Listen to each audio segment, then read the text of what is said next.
조인의 가족. 반갑습니다. 카니발 타는 조인의 가족입니다.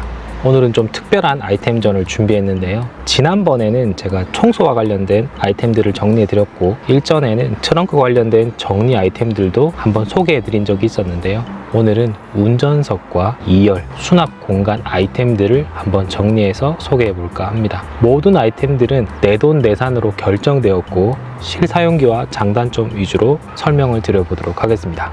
첫 번째 아이템은 콘솔박스 트레이입니다. 운전자가 가장 많은 수납을 할 수 있는 장소, 가장 쉬운 장소를 찾는다면 콘솔박스가 제일 가까운 공간인데요. 그런데 열자마자 정리가 안 된 모습을 보면 어떤 물건을 찾기도 힘들고 조금 당황스럽기도 하죠. 예전에 차량용 청소기 수납함을 만들기 위해 고밀도 스티로폼을 잘라서 자리를 잡아주고 활용을 하기도 했었는데요. 조금 더 나은 제품이 없나를 고민하다가 첫 번째 아이템을 한번 구매해 보았습니다. 가격은 15,900원, DK몰의 트레이 수납 정리함입니다. 제가 아는 구독자님도 차량을 구매하자마자 트레이를 하나 설치해두고 잘 활용하고 있으시더라고요. 그래서 저도 구매를 해보았는데요. 기존의 순정 제품보다 확장형으로 제작되어 더 많이 수납되는 것도 장점이고, 제일 중요한 것은 공간 분리에 이점이 있다는 거죠. 일단은 기본형과 확장형을 선택할 수 있는데, 확장형은 미끄럼 패드가 없어서 조금 아쉬웠고요. 왜냐하면 내부의 플라스틱 표면이 매끈하게 만들어져 있어 차량 운행 중에 흔들림이 있을까라는 생각이 들긴 하더라고요. 그래서 저는 남은 부직포를 활용하여 대충 작업을 해두었고요. 왼쪽 상단에 동전을 넣을 수 있는 공간이 있는데 100원짜리 동전을 넣기에는 괜찮으나 500원짜리에는 맞지 않는 규격이더라고요. 그래서 비스듬하게 세워야만 자리를 잡을 수 있는 정도라고 생각하시면 되고요. 저는 네곤장 컵홀더가 있어 센터 수납 트레이를 사용할 수는 없지만 여기에 빈 공간을 활용해서 추가로 사용하시는 분들도 꽤 보았네요. 또한 충전 패드 트레이까지 판매하고 있는 것을 보니 다양한 제품 라인업이 있긴 하더라고요. 그런데 저는 현재 무중력 테이블로 활용을 잘 하고 있어서 충전 패드에 굳이 트레이를 설치할 필요는 없었고요. 무중력 테이블은 카메라 장비나 또는 기타의 물건을 놓기에도 아주 편하게 활용을 잘 하고 있습니다. 특히나 차에서 무엇을 먹을 때 딱 올려두기 좋더라고요. 그리고 내부에 무언가를 숨겨서 던져놓기에도 그리 큰 부담이 없을 정도로 마음에 들었습니다. 가격으로 생각하면 트레이와 무중력 테이블 역시 조금 비싼 느낌이긴 합니다만 활용도에 따라 그 값어치를 할 수 있을 것 같긴 합니다. 두 번째 아이템은 콘솔박스 내에 공간 분리를 도와주는 아이템인데요. 가격은 15,600원, 피콘의 트레이 수납함입니다. 사실 수납함이라기보다는 공간 분리를 위해 만들어진 제품인데 방향을 잘 맞춰 장착을 해보면 흔들림 없이 딱 맞게 들어가긴 하더라고요. 측면에 진동과 소음을 감소시키는 TPU 댐퍼도 설치가 되어 있고요. 3D 프린터로 카니발에 딱 맞춰 제작된 제품이고, 제 차량은 콘솔박스 내부에 스웨이드 마감이 되어 있는데 스크래치 없이 잘 들어가긴 하더라고요. 저는 예전부터 콘솔 공간의 정리를 위해 다이소에서 구매한 칸막이를 재단하고 높이를 맞춰 분리를 잘 해두고 있었는데요. 확실히 피콘 트레이가 있어 정리의 편안함도 있지만 공간 분류에 확실한 장점이 생기긴 하네요. 그러나 단점이 하나 있죠. 차량에 상단 트레이를 설치하게 되면 피콘의 높이가 높아 동시에 사용할 수는 없었습니다. 물론 이건 후석에 확장형 센터 콘솔이 있고 없음에 따라, 그리고 UV 살균기가 있고 없음에 따라 차이가 있을 수는 있긴 한데요. 상단 트레이 사용 없이 피콘만 사용하셔도 괜찮다고 하시면 콘솔박스 공간을 잘 나누어 쉽게 이용하셔도 되겠죠. 그런데 저는 높이가 있는 물건들이 없어서 상단 트레이와 피콘을 다 사용하고 싶었습니다. 그래서 지인의 공장에서 커팅 작업을 진행했죠. 아주 조심스럽게 트레이와 맞는 높이를 측정하여 작업을 진행했고, 사포로 하단을 마감도 해주었죠. 장착을 해보았는데 딱 맞게 들어가네요. 지금은 동시에 사용을 해도 이상 없이 완벽하게 이용을 잘 하고 있고요.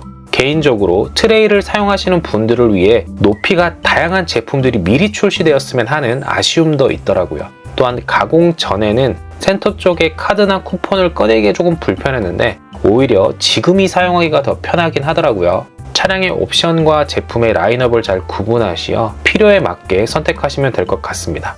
결론적으로 피콘을 단독으로 사용하시고 동전통을 하나 만들어 두시거나 또는 하단에 대충 넣어서 쓰시되 공간 분리가 되는 트레이를 이용하시면 되겠죠. 세 번째 아이템도 정리가 참 힘든 공간 중 하나인 글러브 박스인데요. 여기는 보통 자동차 등록증이나 매뉴얼 그리고 다양한 아이템들을 그냥 넣어두고 다니시는 경우가 많죠.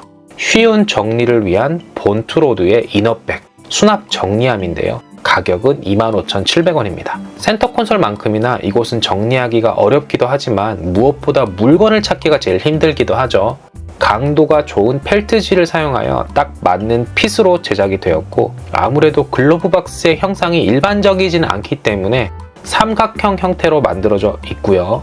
펠트 재질 덕분에 내부에 소음이 없어질 것 같긴 하더라고요. 설치는 아주 쉬웠고 필요한 자동차 서류를 넣어주고 있는데 매뉴얼까지 다 넣기에는 부족한 공간이었고요. 등록증이나 보험 서류, 보증서 등을 넣어두기에는 괜찮았습니다. 그리고 선글라스 보관함이나 기타의 물건들을 담아두기에도 좋았죠. 장점이라면 어느 정도 하중을 버틸 수 있는 정도로 형상을 잘 잡아주고 있지만 하단에 서류를 넣을 수 있는 공간만 조금 넓어졌으면 하는 단점, 바람도 있었습니다. 여튼 제가 구매한 아이템 중 가장 비싼 이너백이긴 한데요. 신차를 구매하시고 수납에 대한 걱정이 많으신 분들에게는 좋은 아이템으로 보입니다. 네 번째 아이템은 알리에서 구매한 저렴한 쓰레기통입니다. 운전석 도 수납함 쪽에 쏙 들어가는 사이즈이고 쓰레기를 쉽게 넣을 수 있는 공간이기도 한데요. 저는 겉면에 펠트로 작업을 해서 조금 더 타이트하게 위치할 수 있게 작업을 해두었고요. 쓰레기를 버리기에도 좋은 위치에 있지만 다양한 용도로 활용할 수 있어서 마음에 들었습니다. 추가적으로 더 수납함에 공간을 구분하는 아이템도 있는데요. 생각보다 비싸긴 하지만 물품을 구분하는 용도로 활용하기에는 괜찮았습니다. 다섯 번째 아이템은 선글라스 수납함인데요. 손잡이 쪽 빈 공간에 그랜드 카니발의 선글라스 수납함을 구매하시고 잘라내서 꽂아서 쓰시는 분들이 많더라고요. 가격 차이는 크지 않지만 저는 조금 더 쉬운 선택을 해보았는데요. 바로 조금의 칼집만 내고 꽂아 쓰는 방식의 선글라스 케이스입니다. 사용하기에는 그리 큰 문제는 없었지만 아무래도 그랜드 카니발의 수납함이 조금 더 단단하게 잡을 것이라는 생각이고요. 선글라스를 빼고 넣기에는 큰 문제가 없었고 비상금을 넣기에도 적당한 공간으로 보여지기도 하죠. 그리고 무엇보다 색상의 일체감은 또 마음에 들었네요. 여섯 번째 아이템은 선바이저에 부착하는 카드 케이스입니다. 저는 여기에 명함이나 기타의 주차권 그리고 카드 등을 넣기에 적당하다고 판단해서 구매를 했고 지금까지도 잘 사용하고 있는데요. 외부에 노출되는 것보다 안쪽에 넣어서 활용을 하고 있고 색상 매치도 나름 괜찮아 보이긴 하죠. 선바이저를 닫으면서 화장등이 눌리면서 꺼지는 것은 안 되지만 저는 거의 사용하지 않기 때문에 괜찮았고요. 무엇보다 생각보다 많은 양의 쿠폰과 카드가 들어갈 수 있어서 활용도 면에서는 좋아 보이긴 했습니다. 일곱 번째 아이템은 대시보드 쪽, 내비게이션 뒤쪽에 부착해서 사용하는 낮고 넓은 수납함인데요. 양면 테이프로 내비 뒤쪽에 부착해서 사용할 수 있는 용도인데 지인분들 중 사용하시는 분들이 꽤 많더라고요. 저는 대시보드 커버가 있어 사용할 수는 없었지만 활용하기에는 괜찮아 보였습니다. 여덟 번째 아이템은 1열 시트 뒤쪽에 설치하는 수납형 그물망인데요. 저는 예전부터 많은 제품들을 사용해보고 활용도 해봤지만 결국에는 이 제품이 제일 편하다고 느꼈습니다. 왜냐하면 시트 포지션을 다르게 해도 그물망에 장력이 있어 잘 버티는 장점이 있더라고요. 레이어가 있는 타입이라 아이들을 위한 물건이나 가벼운 소품들을 넣기에는 적당한 크기로 보여지더라고요. 아홉 번째 아이템은 예전에도 설명을 드린 적이 있었던 완소 수납함인데요. 접고 펴기에도 용이하고 흔들림이 없는 타입, 그리고 물티슈가 딱 들어가는 사이즈라 아이들 많은 집에는 필수로 생각되는 수납함이기도 합니다. 제 차량의 토프 색상과도 잘 맞죠. 열 번째는 휴지박스인데요. 개인적으로 제일 많이 사용하는 아이들을 위한 아이템이 아닐까 싶은데요. 일반의 휴지 케이스를 컵홀더에 꽂아서 자주 쓰긴 하지만 매번 구매하기는 불편하고 쉽게 뽑아 쓸 수 있는 형태로 만들어져 있는데 짝퉁 기아의 로고를 보면 조금 안쓰럽기도 하지만 그래도 지금까지 사용하면서 가장 후회 없이 잘 사용을 하고 있긴 합니다. 내부에 사용하는 휴지는 리필 타입을 구매했고 넣어서 사용하시면 되고요. 시트 뒤에 위치시키기에도 딱 괜찮았습니다. 이상으로 수납에 관련된 아이템들 소개를 마칩니다. 영상을 여기까지 보셨다면 이제는 정말 구독과 좋아요 부탁드리겠습니다. 감사합니다.